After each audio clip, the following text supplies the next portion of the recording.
សិក្សាអំពីរូបមន្ត is បូក o បូក n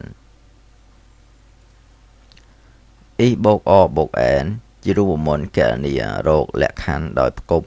ជាមួយនឹងរូបមន្តឬផងនិងផង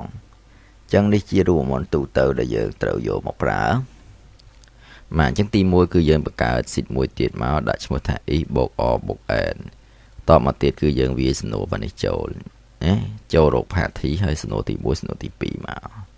តមកទៀតយើងคลิกទៅលើ sit is បូក n បូក o ហ្នឹងរួច select លើទិន្នន័យហ្នឹងរួចយើង mouse តាម copy មកហើយយើង select លើ sit is បូក o បូក n ត្រង់កន្លែង A5 ហ្នឹងរួចយើងចុច mouse តាមយកពាក្យ pass បាទអញ្ចឹងទិន្នន័យយើងកន្លំនៅទូចធំអញ្ចឹងយើងមើល mouse តាមមកលើវាភាសាទៀតរួចយកពាក្យនេះ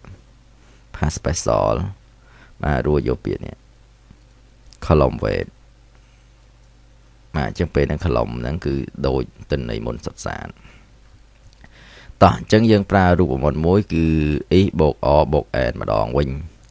អញ្ចឹងគឺលំហាត់នេះគេឲ្យរក party អញ្ចឹងមានន័យថាលក្ខខណ្ឌទី1សម្រាប់ position ស្មើ manager អញ្ចឹងឲ្យតែមេឬបាទ location គាត់នៅភ្នំពេញនឹងស្រាប់បាទនិងប្រាក់ខែធំជាង200ចូលរួម party អញ្ចឹងមានន័យថាឲ្យតែឃើញ position បាទ manager ឬក៏ទីតាំងនៅភ្នំពេញហ្នឹងតែមានប្រាក់ខែធំជាង200គឺត្រូវចូលរួម party បានបាទផ្សេងពីលក្ខខណ្ឌខាងលើហ្នឹងមិនបង្ហាញអ្វីទាំងអស់តោះអញ្ចឹងយើងដាក់កន្លែងនេះមក party បាទអញ្ចឹងរូបមន្តហ្នឹងគឺយើងស្មើបាទ i បើកវងកញ្ចក់ o បើកវងកញ្ចក់បាទ n បើកវងកញ្ចក់អញ្ចឹងយើងមើលក្នុងលក្ខខណ្ឌហ្នឹង n មុនអញ្ចឹងទី1គឺ location យើងស្មើភ្នំពេញបាទអញ្ចឹងយើងคลิกលើ location យើងស្មើភ្នំពេញខមាមួយមកគឺសារីធំជាង200អញ្ចឹងយើង select លើសារីនេះមកធំជាង200បាទគឺយើងបិទវងកញ្ចក់សម្រាប់ n សិនណាហើយបានយើងខមាមួយមកសម្រាប់រូបមន្ត o វិញម្ដងគឺ position ស្មើ